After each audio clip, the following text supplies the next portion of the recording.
right, folks, we're going to dive in to the second half of the carbohydrates chapter. So on Tuesday, we talked about food sources of carbohydrates. Quick little review up there on the PowerPoint. And we also talked about digestion and absorption.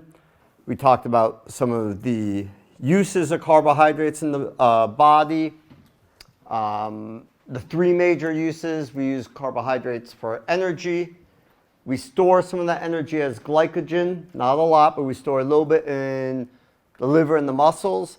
And then all excess, like all excess calories, whether they're from carbohydrate, protein, or fat, gets converted to fat, right? That's our long-term energy storage. So today we're going to talk about diabetes, and I thought it'd be cool to do a case study to kind of give you an idea about how diabetes works in the real world. And this is actually based on a patient of mine.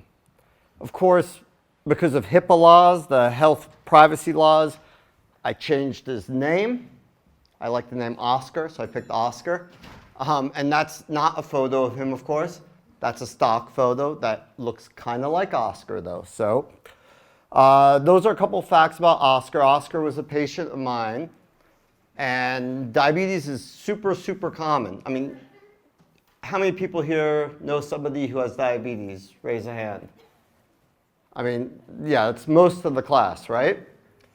We're looking at about 1 out of every 6 adults in the US has diabetes. So you see someone with diabetes every single day of your life, where you see more than 5 or 10 people, right? 1 out of every 3 adults has prediabetes, which I'll talk about in a little bit. But prediabetes, of course, means that you have your blood sugar metabolism isn't quite normal, and you're sort of halfway there to possibly developing diabetes. Okay, a little bit about Oscar.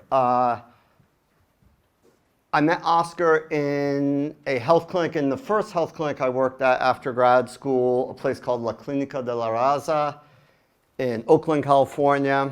Almost all Latino immigrants.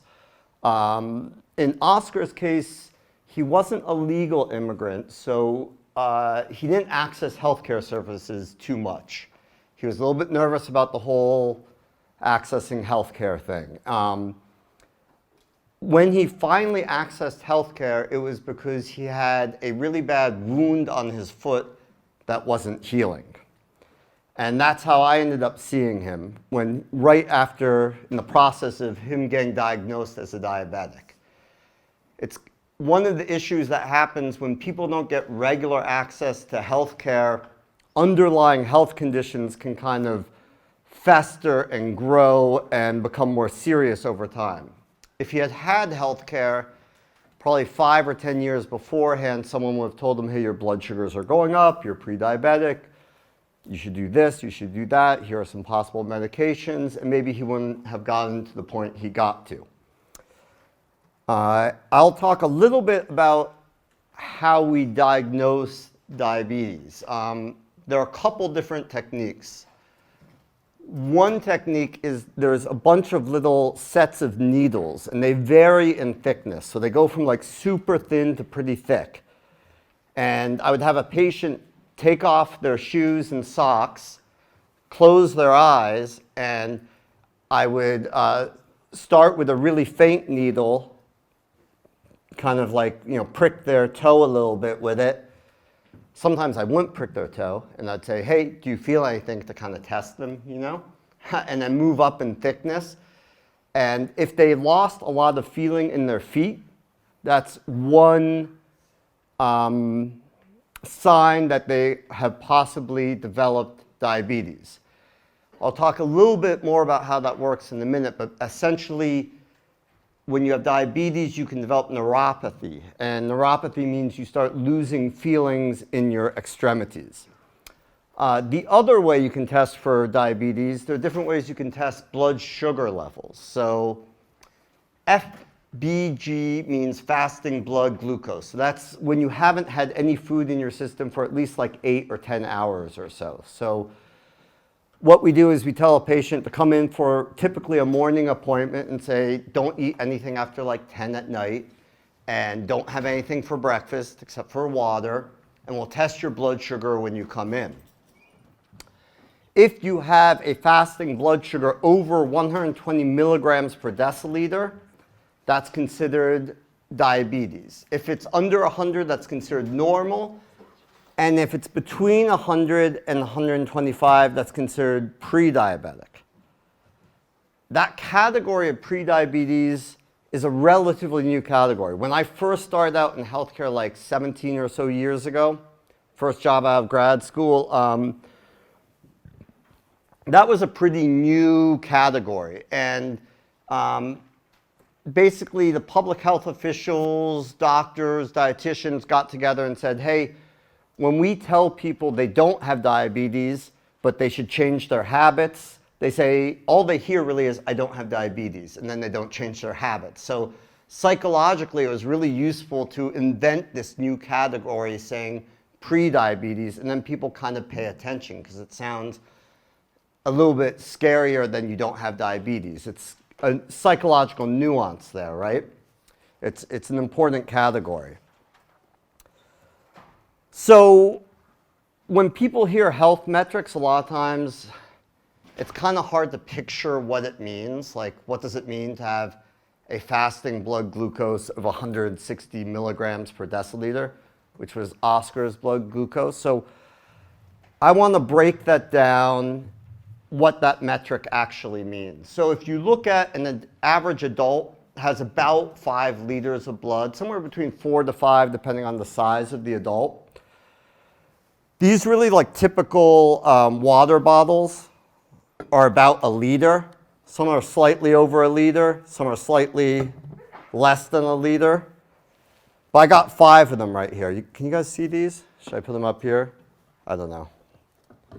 Does that help? So average adult has about 5 liters of blood in them. 5 water bottles full of blood. Whoops, I don't know if you can really see this. Well, hopefully you can see this.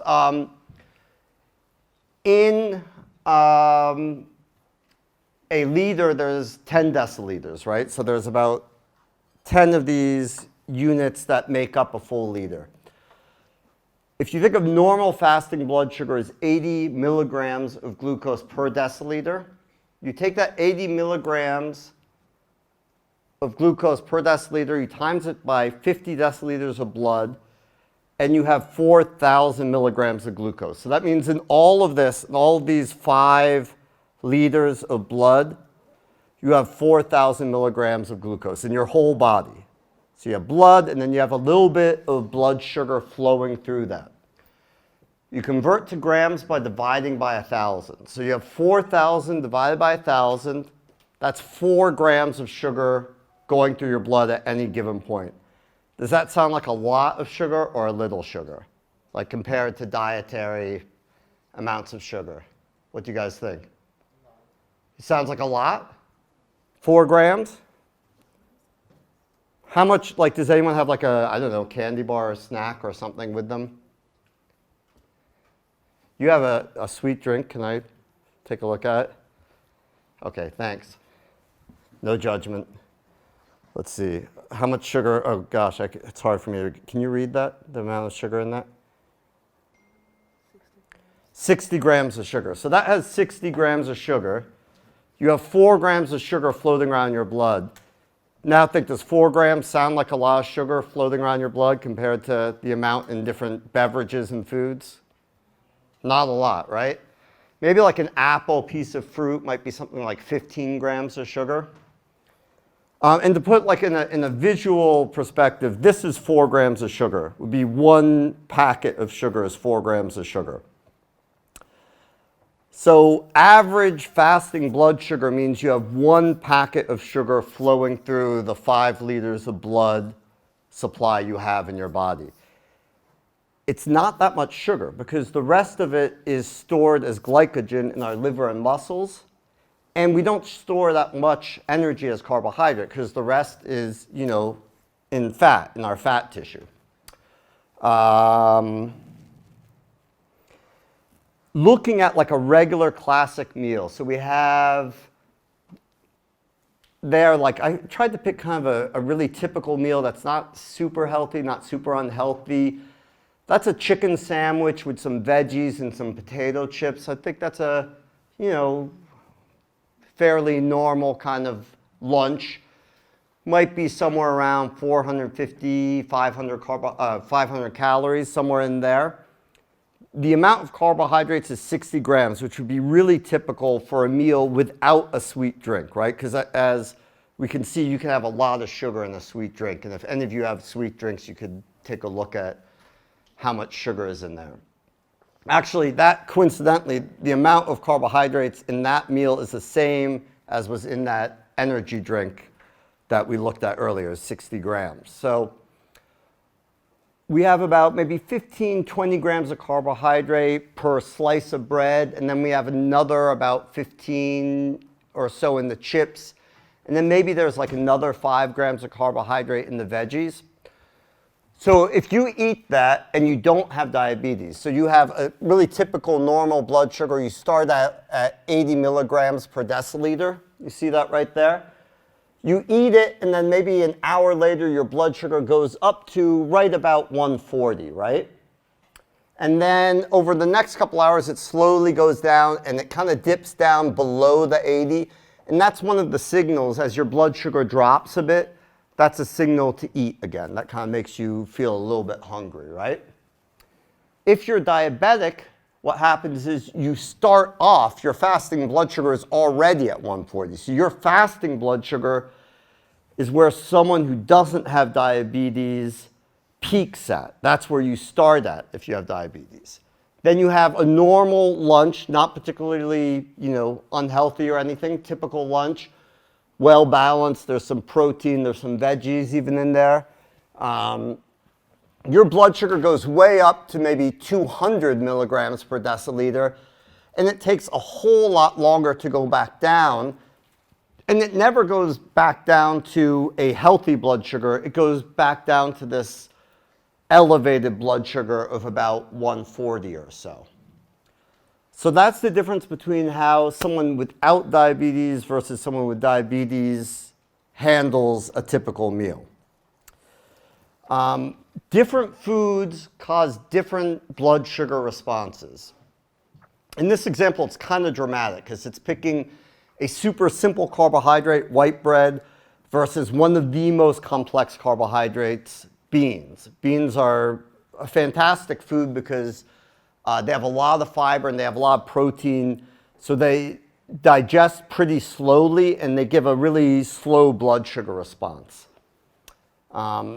Typically, when we eat meals, we don't eat just white bread or just beans, right? Our meals look more like something like this, where there's some protein, maybe there's some veggies, there's some fat in the potato chips. It's a mix of foods, right? But nutritionists study foods both in isolation and a mix so we can kind of understand. So for instance, in that meal, if you replace the white bread with kidney beans, and it was kidney beans, veggies, and potato chips, would the blood sugar response be lower or higher? What do you think?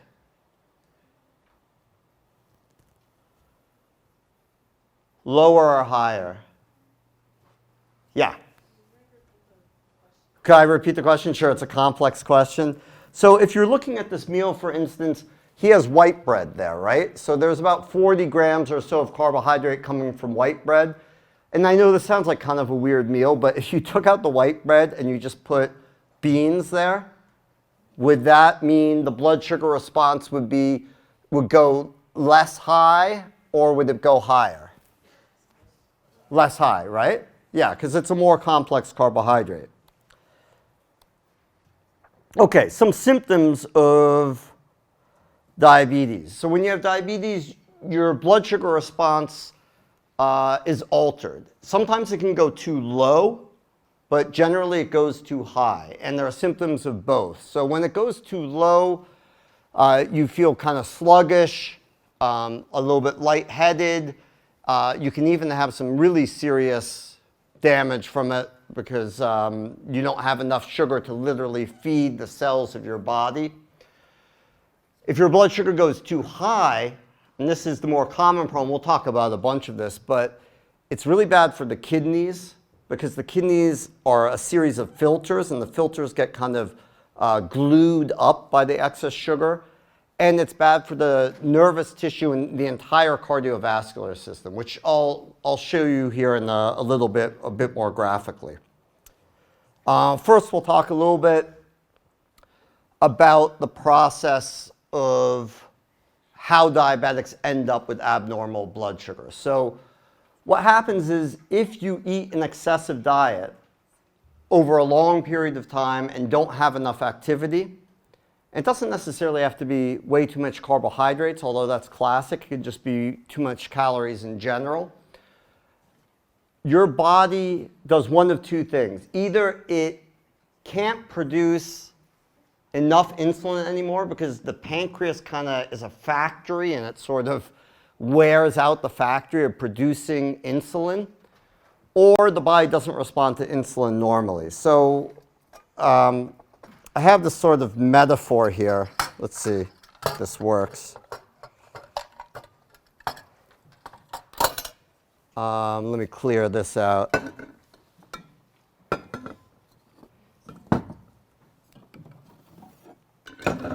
If you think of the cells of the body as like a little lockbox, like each cell is one of these little red lock boxes, and the mints in my hand, these sugary mints, you can think of just as glucose molecules.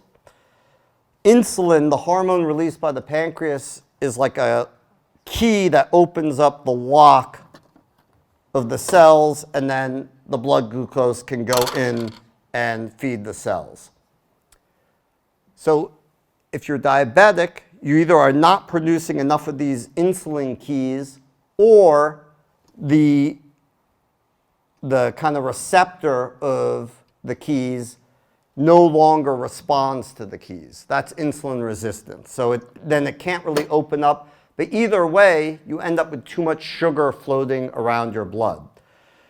This slide kind of shows it in a bit more detail. But if you look at this slide, here's a regular artery of the body.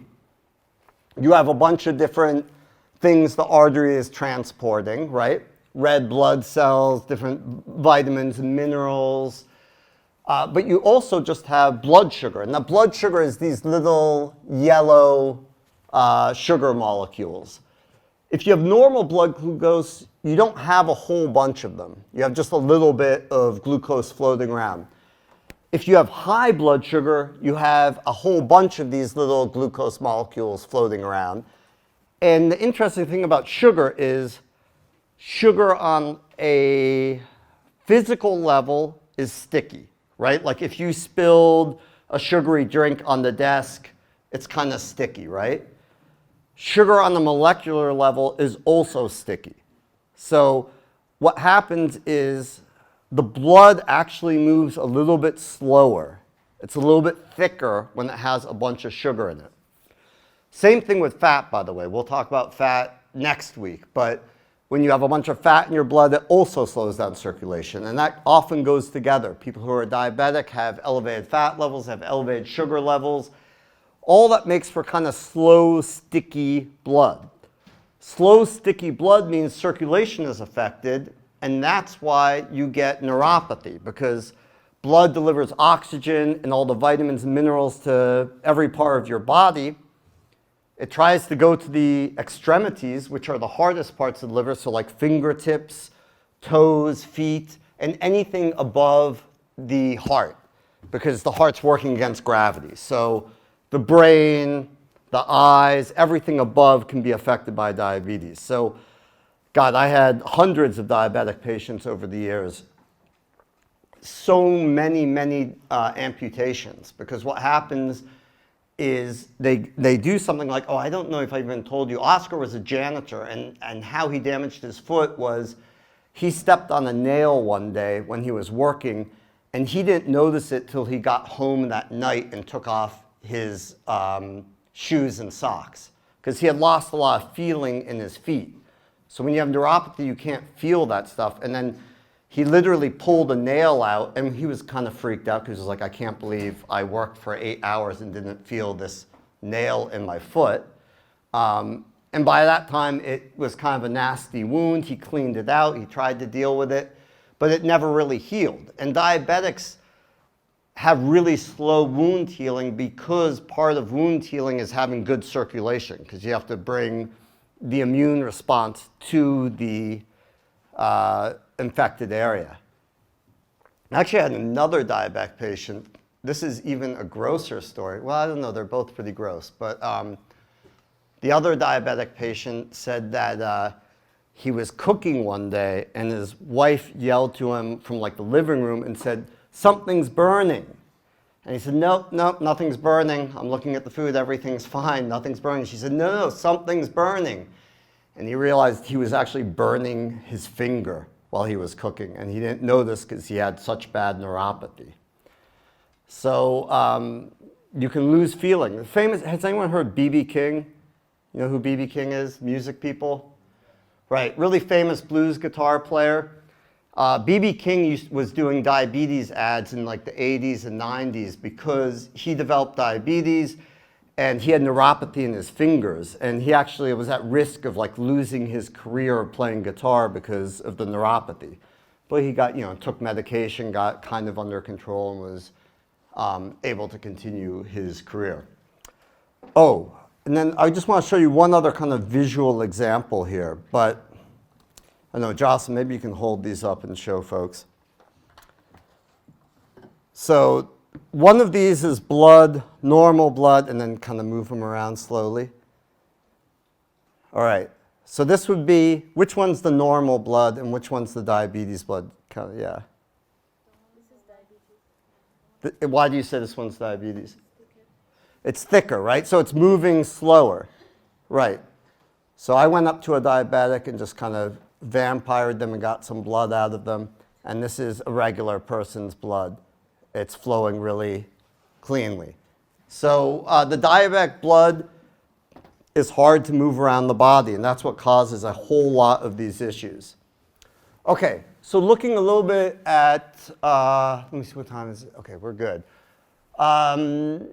The mechanism of how the body keeps blood sugar in a really narrow range. If we think, like I could drink that 60 milligrams of sugar energy drink that student has, and I could take in all that 60 grams, and an hour or two later, I'd have 4 grams of blood sugar flowing through my veins again, right? It's pretty wild. You can eat a meal with 10 times the amount of sugar in your blood, and an hour or two later, you're back to your normal blood sugar. Not that that's recommended, and that's kind of some of the point of this talk, that maybe we should, be looking at the carbohydrates we're eating, especially simple carbohydrates. But this is how that happens. So we eat something, we eat that whatever chicken sandwich with the potato chips and stuff. Our blood sugar goes up, our pancreas puts out that insulin. The glucose goes, some of it goes into our muscle cells, some of it goes into our liver cells, different cells of the body, right? The little key goes and opens up the cells of the body. A little bit all over, but most of it in the muscles and the liver. And any excess, we get turned into fat. So then our blood sugar drops back down. That's what happens to the excess blood sugar. When our blood sugar goes down, and it can go down for lots of reasons. It can go down because we're working out really hard, or we haven't eaten for a while, or we're eating less than we're burning. We have a drop in blood sugar. The pancreas releases another hormone, which is kind of the paired hormone to insulin. It's called glucagon. Glucagon goes to the liver and the muscle cells of the body and says, hey, we need glucose. And then we break down the storage form of glucose called glycogen, and that releases glucose. And I remember being annoyed at this when I took nutrition like a billion years ago, but you have to memorize these 3 words that begin with a G and know that they have different functions. Obviously, glucose, sugar currency of our body, right?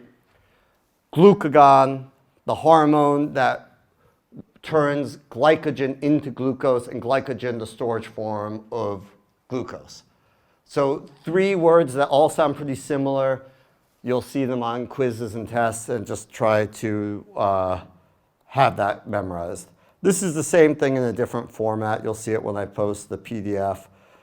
I won't go over it because it's just the same thing in a slightly different format. Okay, 3 main types of diabetes. So what we're talking about is type 2 diabetes. That's the most common type. That's about 95% of diabetics in the US are type 2 diabetes, well over 90%. Either the insulin is insufficient or the cells don't respond to the insulin. And there are a lot of different therapies for this, but one is seeing a dietitian, talking about diet, activity, exercise, and then there are definitely medications for it. You can take exogenous insulin, which is insulin produced outside of the body. It used to be pig insulin would take. Now it's a synthetic form of insulin, so you can inject yourself with extra insulin. There are also some other drugs that make the body more sensitive to the insulin we already produce. The most common is called metformin, but there are some other medications that work similarly. So it can be a combination of medications or diet, lifestyle. The other 2 forms, important to know, there's gestational diabetes, and that's diabetes that occurs during pregnancy. Basically, pregnancy is a stress on the body, and if someone already is kind of on the road to being diabetic, if they're pre-diabetic, during pregnancy, they will become diabetic, but the diabetes usually goes away after pregnancy. Although it can come back, because most people, unfortunately, who are pre-diabetic eventually convert to being diabetic. They can avoid it, if they're careful, and I've certainly worked with a lot of patients who have avoided it, but they can, unfortunately, more often than not, they eventually develop diabetes. I had a ton of gestational diabetic patients, and they were the best patients I ever had. And the reason is, they know as soon as they are diagnosed with gestational diabetes, if they do not take care of their blood sugar, they will increase the risk of birth defects for their baby. If that's not bad enough, they'll also increase the risk of having a really large baby, a really large fetus. No woman wants to carry a really large fetus. It's super uncomfortable, and also the birthing process is really traumatic. So those were the best patients I ever had. Type 1 diabetes is a little different. Type 1 diabetes is when the pancreas loses the ability to make insulin altogether, and it happens really quickly, over a period of a couple days or weeks. And that is generally thought to be, and it's a little bit mysterious, but generally thought to be an autoimmune disorder. And that usually happens somewhere between the ages of about 5 and 20. So in the past, that was called juvenile diabetes, and type 2 is called adult onset diabetes. But at some point, they changed the terminology. And the reason they changed the terminology to type 1 and type 2 is type 2 diabetes 30, 40, 50, 60 years ago was something we never saw in anyone under the age of 20. In fact, typically it was people in their 50s, 60s, 70s. But as the diet in the US got worse and worse and worse, and activity levels dropped, the average age of developing type 2 diabetes dropped and dropped and dropped. And there are even teenagers. I had patients who were like 13, 14, 15 years old who had adult onset diabetes. So at some point, I don't remember, in the 90s or 20 some years ago, they said, we can't be calling this adult onset diabetes because we have all these teenagers who are developing adult onset diabetes. So we'll say it's type 2.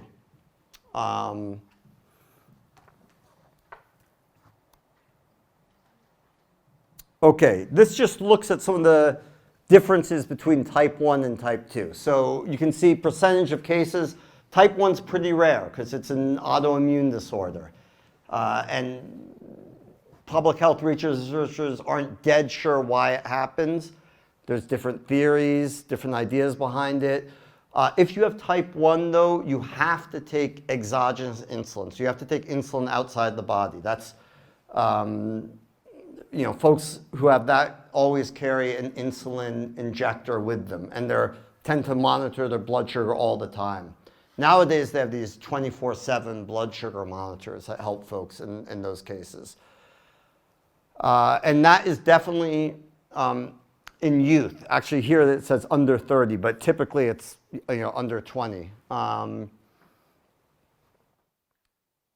2, so that has nothing to do with diet and lifestyle. That's a little bit more mysterious than that.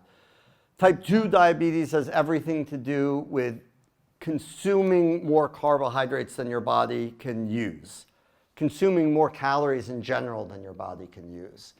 Type 2 is fairly reversible, and it's quite preventable. And it used to be pretty rare and has gotten a whole lot more common. In type 2 diabetes, you might progress to the point where you need exogenous insulin, or you might not. You might never progress to that point. A lot of people with type 2 diabetes can manage it with just diet and lifestyle, and sometimes with some of these milder medications like metformin, which help the body be a little bit more sensitive to the influence of insulin, help overcome insulin resistance. Okay, this looks at the effects of diabetes on the body, and most of this has to do with that cardiovascular issue of the blood being kind of thick. So you can see everything above the heart, it's harder to get blood to. In diabetics, you'll often see kind of cloudy or a little bit like bloodshot eyes because the eye is filled with these really fine capillaries, and if there's a lot of glucose in the blood, it doesn't always reach the fine vessels of the eyes. So poor vision, cloudy vision, eventually blindness, that's really common in diabetics. Also, cognitive decline. So our brain uses a ton of glucose, and if that glucose has a bunch of sugar in it and it's hard for the blood to get to the brain, it won't be well nourished.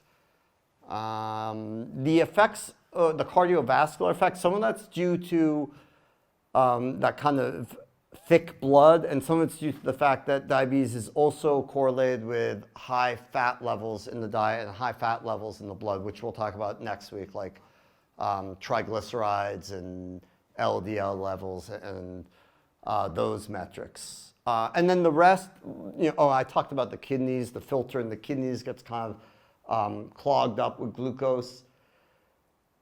When I worked in dialysis, I think about a third to half my patients were diabetic. There are two very, very common reasons for loss of kidney function. One is poorly controlled diabetes. The other is poorly controlled high blood pressure, which we'll talk about in chapter 18. And then the rest of those effects, everything below the torso, that's all due to that kind of slow, gooey, that's not the gooey blood. Well, this blood, the gooey blood. All right, you don't want the gooey blood. Pay attention in class and you won't get gooey blood. Okay, so looking at prevalence of type 1 and 2 diabetes among adolescents, you can see that there is a correlation between certain ethnic groups and prevalence of diabetes. A lot of this has to do with socioeconomic factors. People who have better access to healthcare, like in Oscar's case. If you don't have good access to healthcare, if Oscar had seen a doctor 10, 15 years before he stepped on that nail, and someone had told him, hey, your blood sugars are going up, you probably shouldn't have that agua fresca sweet drink at lunch every day. You should probably have a little less rice, or you should probably do this or that. Maybe take some metformin. He wouldn't have been in that trouble. So some of this is access to good health care, and some of it is the stress that comes with being on the lower end of the socioeconomic spectrum, maybe not having a lot of money for healthy food. This is looking at the increase in diabetes over the last couple decades, and this is pretty recent. I mean, this is only, going back to a time a little bit maybe before a lot of you were born, but back in the early 90s, we're looking at diabetes levels that were more like 5% of adults in the country. Now we're looking at about considerably higher. Actually, this is a little bit old. It's 1 in 6, so it's something like 15%. So it's a growing problem. All right, so we're going to do a little case study. This is the group activity today. I tried to assemble a visual of Oscar's typical diet. And what I think that's interesting about Oscar is it's not like he was a wildly bad patient. He had a somewhat physically active job being a janitor. He wasn't a drinker or a smoker. He didn't eat a terrible diet. He didn't wake up in the morning and have McDonald's and then French fries and Coke all day or something like that. This was his diet. So he woke up in the morning and he had a cup of coffee with some sweetener in it and a pan dulce. Who knows what a pan dulce is here? What's pan dulce?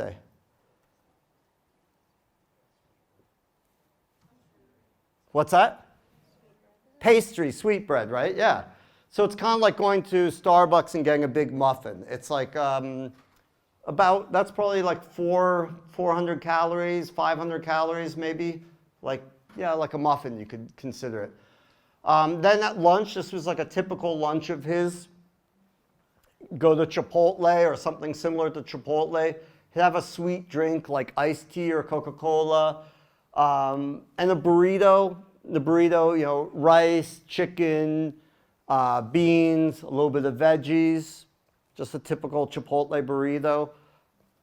Not particularly unhealthy. I mean, there are worse choices than that, right?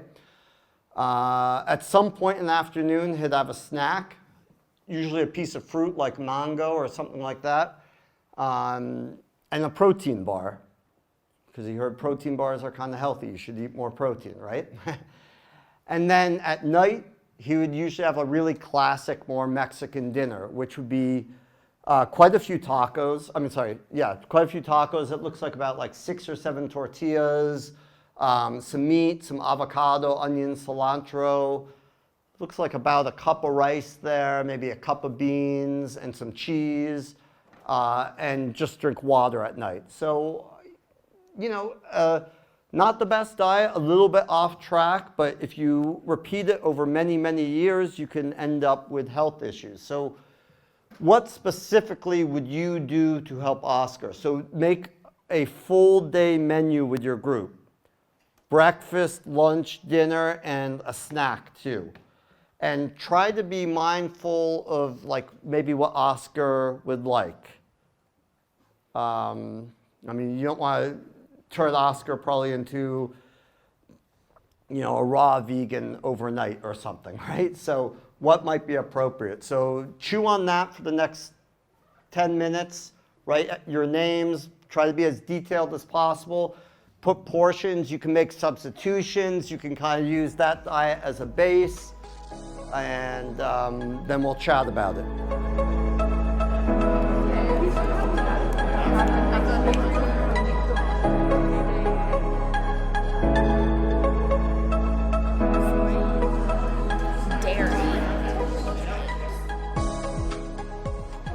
Okay, folks, we'll talk about a couple of your ideas, things that a lot of you guys thought of. I think, Oscar will live. Your ideas were good. And, You know, a couple things, I mentioned this before, but with diabetes and chronic disease in general, early detection is key because someone can go slowly along and the condition keeps getting worse. Like Oscar was a smart guy and he was trying to pay attention to his health. And this was his diet the last couple of years as he realized he was gaining weight and not feeling great. He had already made a couple changes.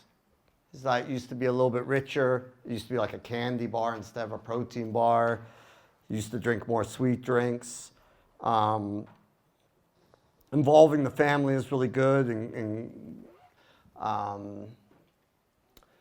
lot of you mentioned this, that the burrito has double carbohydrates because it has that big tortilla shell and it has rice in it. And it kind of has like 2.5 times the normal amount of carbohydrates because it also has beans. But beans you don't really want to take out because beans are a really complex carbohydrate, also has a lot of protein in it. So people mentioned either taking the rice out or doing the burrito bowl, which means you keep the rice and the beans, but you take out the tortilla shell. And then quite a few people mentioned getting extra veggies. So for instance, at Chipotle, they have, you can ask for like double lettuce, they have onions, and they have those like roasted sauteed veggies. You could add more of that in. A bunch of people hit on the breakfast, you know, either doing some sort of non-sugar sweetener like stevia or Splenda, doing something instead of pan dulce. So people said things like eggs or egg whites with tomato and maybe a piece of toast. Some kind of breakfast that's balanced, has some protein in it, has some fiber so the blood sugar won't shoot up a whole bunch.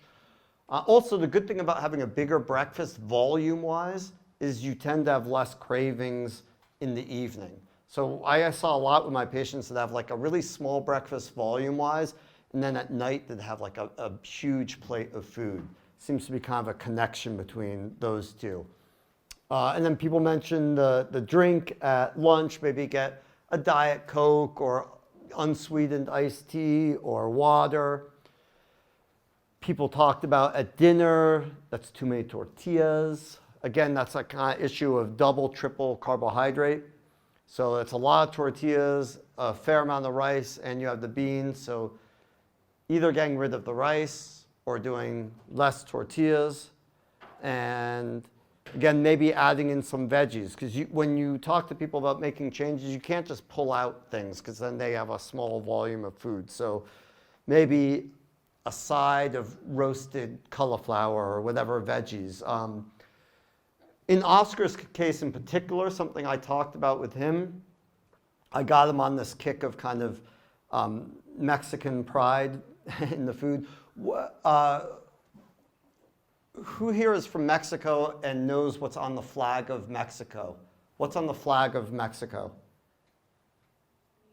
What's that? Nopales, exactly. Right. Tell the folks what nopales is. It's a cactus. And you can eat it. Nice. And nopales is actually like the ideal vegetable for diabetes. And it's incredibly high fiber, low carbohydrate. And also another benefit of nopales is it is damn cheap. There's no cheaper vegetable than nopales. And it grows all over. And it grows all over the Southwest and in dry areas. So nopales is a big win-win. And it's such an important food in Mexican culture that's on the flag of Mexico. I can't remember, is the eagle holding the nopales? I don't remember. It's standing on the nopal and it's eating the. Oh, cool. All right, I was hoping it was eating the nopal, but that's, you know, that works. So yeah, Oscar started eating more nopales and less rice. Rice has kind of made its way into Latin American cuisine, but rice isn't actually from Latin America. Where's rice from? Asia, yeah. Rice isn't a Latin American food. There was some wild rice in the Americas, but there was nothing remotely like the rice there. A couple of people also mentioned having brown rice instead of white rice, and yeah, that would be a more complex carbohydrate. That would be good. All right.